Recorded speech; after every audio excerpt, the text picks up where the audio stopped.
తెలుగు ప్రేక్షకులందరికీ republic day శుభాకాంక్షలు. NTR arts పతాకంపై వచ్చిన ఈ పటాస్ సినిమాని ఆంధ్రప్రదేశ్, తెలంగాణ రాష్ట్రాల్లో మా సంస్థ ద్వారా రిలీజ్ చేయడం, ప్రేక్షకులు ఈ సినిమాని సూపర్ హిట్ చేసినందుకు చాలా ఆనందంగా ఉంది.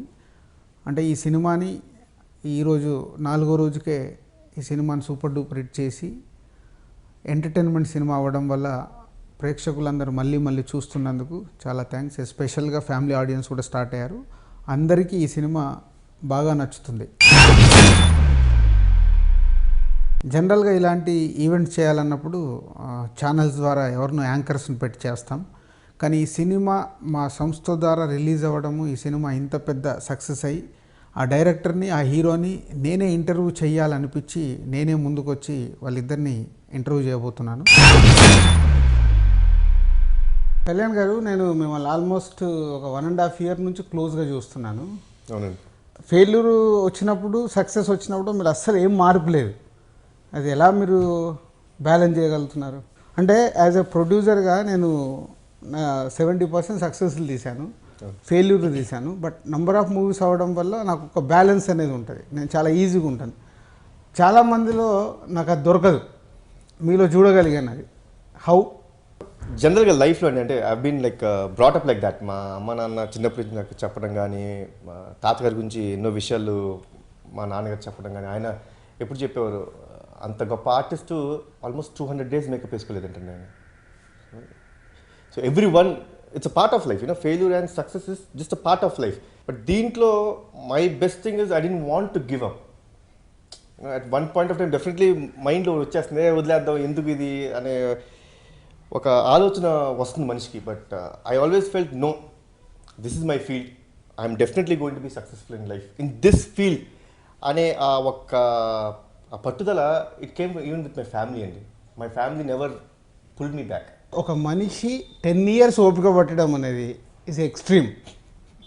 అంటే ఒక 10 సంవత్సరాలు సక్సెస్ లేకుండా ఉంటూ ఇంకా ప్రయత్నం చేయడం అనేది అంటే ఎక్స్ట్రీమ్. ఒక మనిషి లైఫ్లో 10 years ఈజ్ వెరీ ఇంపార్టెంట్.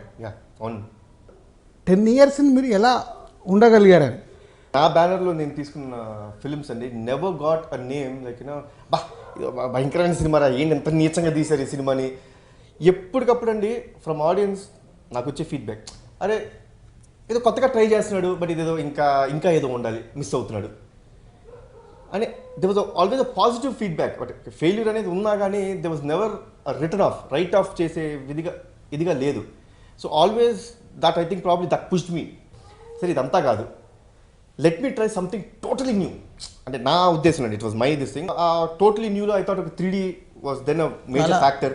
చేద్దాం, will give something new to the audience అని చెప్పి 3D ఫిల్మ్ చేశాను. మీరు చూశారు. చాలా మందికి దే వర్ కన్ఫ్యూజ్డ్, ఏం జరుగుతుంది స్క్రిప్ట్లో, it was too many twist and turns. But original script wise తీసుకుంటే it's very nice intellectual script. ఒక మాట అన్నాడు, సార్ సినిమా అంతా బాగుంది సార్, కామెడీ ఉంటే బాగుండేది అన్నాడు. ఏమైనా కామెడీ ఉంటే నువ్వు 100 రోజులు చేసేస్తావు ఈ సినిమా అంటే this was direct question as. అలా కాదండి, అంటే నిజంగా చెప్పావా ఏంటి, వాట్ ఈస్ ద ఫీడ్బ్యాక్? ఒక నేను జిమ్కి వెళ్తానండి, జిమ్లో మా ట్రైనర్, అదే కాదండి too many twist and turns, మేము audience we just want plain film, మా బ్రెయిన్కి మీరు ఎక్కువ హెవీనెస్ ఇవ్వద్దు, we just come to the theatre, just make us feel lighter, హ్యాపీగా ఉండేవండి, మమ్మల్ని ఎంటర్టైన్ చేయండి, కొంచెం మా కమర్షియల్ ఎలిమెంట్స్ పెట్టండి, ఇది అది అనుకున్న టైంలో మనోడ స్క్రిప్ట్ చెప్పడం జరిగింది. దెన్ యా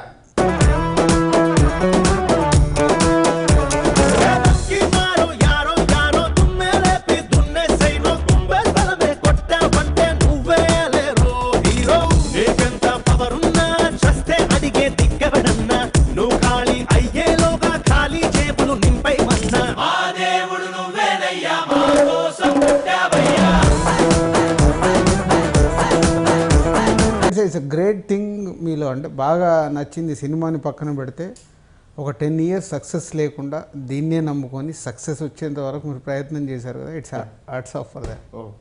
నేను ఇవాళ దిల్ రాజునయ్యాను. బిగినింగ్ డేస్లో ఒక 2 years నేను చాలా స్ట్రగుల్ పడ్డాను. నేను ఫెయిల్యూర్స్లో ఉండి సక్సెస్ కోసం చాలా స్ట్రగుల్ పడ్డాను.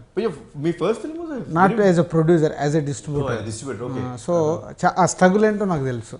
సో అందుకు అంటే ఒక 10 years ఉండగలగడం అంటే అది బ్యాలెన్స్డ్గా.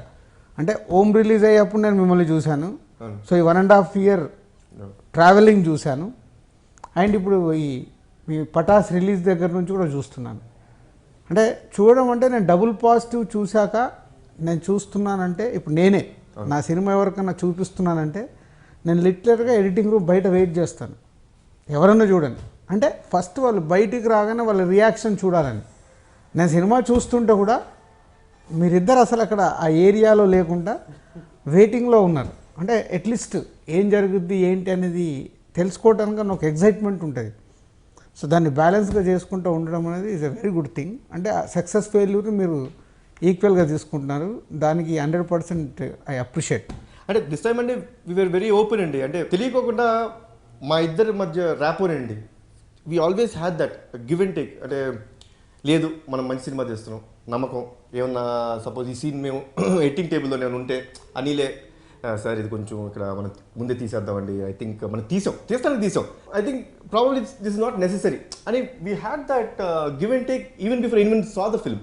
మీరు వచ్చి చూస్తారన్నప్పుడు వీ హ్యాడ్ ద కాన్ఫిడెన్స్. నచ్చుద్ది ప్రాబబ్లీ అని ఉంటే చెప్తారు, but we had the confidence that he would never say this is a bad film.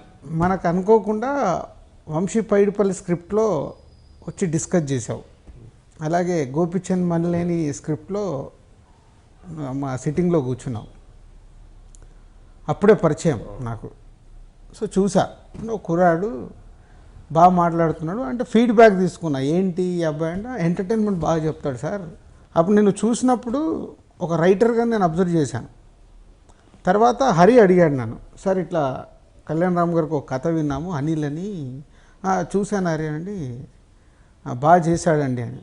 అంటే నా ఇన్నర్ వాయిస్ కథ మీద అంత గ్రిప్ లేదన్నారు, కళ్యాణ్ రామ్ గారితో వెళ్ళి సినిమా చేస్తున్నాడు, ఏదో పోగేసి చెప్పుంటాడు అంటే ఇట్స్ న్యాచురల్.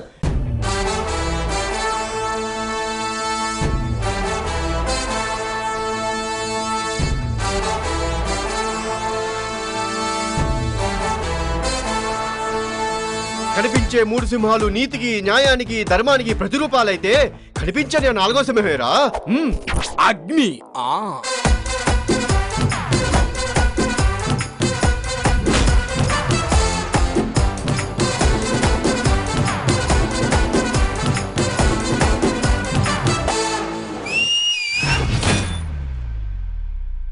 వన్స్ నేను వచ్చి సినిమా చూశాక నిజంగా ఐ షాక్డ్. ఎడిటింగ్ రూమ్లో సినిమా చేసి ఏదో బాగా అండర్ ఎస్టిమేట్ వేసామే, ఒక కళ్యాణ్ రామ్ గారిని పెట్టుకొని మీనింగ్ ఎన్ని ఫ్లాప్స్ అన్నిటిని మోసుకుంటూ రేపు ఆడిటోరియానికి వెళ్ళినప్పుడు ఆడియన్కి ఎగ్జైట్మెంట్ ఉండదు. మా point of view as a distributor, as a producer ఇవన్నీ మేము అనాలిసిస్ చేస్తాం. ఏంటి అనుకుని నేను ఎడిటింగ్ రూమ్ వచ్చి చూసిన తర్వాత అప్పటి వరకు హరికి నేనేం కమిట్ కాలా, నాకు ఇంత మనీ కావాలన్నాడు, డన్ మనీ. ఎందుకంటే మీకు వీళ్ళకి మనీ ఇవ్వడానికి మాకు అభ్యంతరం లేదు, వాళ్ళు అడిగినంత ఇచ్చేస్తాం. అప్పుడు అప్పుడు కూడా అంతే, ఎంత అడిగితే అంత ఇచ్చేయడానికి నాకు ప్రాబ్లం లేదు. మనీ కూడా కమిట్ అయిపోయాను. ఆంధ్రప్రదేశ్ తెలంగాణ మీద ఎంత కావాలి సార్ మీరు రిలీజ్ చేయండి అంటే ఓకే అన్నాను. సో సినిమా చూశాక మీరు నన్ను అబ్జర్వ్ చేస్తే అర్థమవుద్ది, మీ సినిమా చూసిన దగ్గర నుంచి నాలో చాలా మార్పు వచ్చింది. అంటే సినిమాని లవ్ చేస్తాను. సినిమా కరెక్ట్గా ఉంది, ఈ సినిమాని వదిలిపెట్టకూడదు, కరెక్ట్గా పంపించాలి. సో ఆ రోజు కూడా నీతో ఎడిటింగ్ రూమ్లో మాడి నీ భుజం మీద చేయేసింది అంటే ఒక కాన్ఫిడెన్స్ వచ్చేసింది నాకు. ఈ సినిమా షూర్ షాట్గా రీచ్ అయిపోద్ది, రైట్గా రీచ్ చేయాలని ఆతృత. నా సొంత సినిమాలాగా నేను ఓన్ చేసేసుకొని దాన్ని ఏం చేయాలి అది చేయాలి. ఇవాళ మిమ్మల్ని ఇంటర్వ్యూ చేయడానికి కూడా రీజన్ అదే. అంటే ఒక మంచి సినిమా ప్రేక్షకులు దీన్ని సూపర్ హిట్ చేశారు, మంచి సినిమాని ఎంత జనాల్లోకి తీసుకెళ్తే అంత మంచిది అనేది ఎప్పుడు నేను సినిమాని లవ్ చేస్తాను. మీ గురించో నాకు వచ్చే బిజినెస్ గురించో కూడా కాదు, ఒక రైట్ ఫిలింని ఎక్కువ ప్రమోట్ చేయాలని ఉంటుంది. ఎప్పుడు ఇలా జీన్స్ టీషర్ట్లేనా సారీలు అవి కడతావా? మా అమ్మాయి మీద మీ పెత్తనం ఏంటండి? రేపు పెళ్ళాక మీ ఇంటికి తీసుకుని మీకు కావాల్సింది కట్టించుకోండి. ఏమారెడ్డి మీ అమ్మాయి ఏంటి సిరాగ్గా ఉండదా? మా అమ్మాయి చేసి జాబ్ అలాంటిది. ఎన్ని టెక్షన్స్ ఏంటి కంపెనీస్ మీ అమ్మాయి ఎవరితో లవ్ లో ఉందా? మర్యాదగా మాట్లాడండి. మా అమ్మాయి గురించి ఏమనుకుంటారు? మా కులం ఏంటి, మా గోత్రం ఏంటి? రెడ్డి గారు మన తక్షణ కర్తవ్యం ఏంటి? సోయోతనా చెల్లిని వదిలిపెట్టి వాళ్ళ అక్కని నొక్కితే ప్రయోజనం ఉంటుంది. సునా మిస్టర్ సుభాష్ పాప నాదే. It's fix.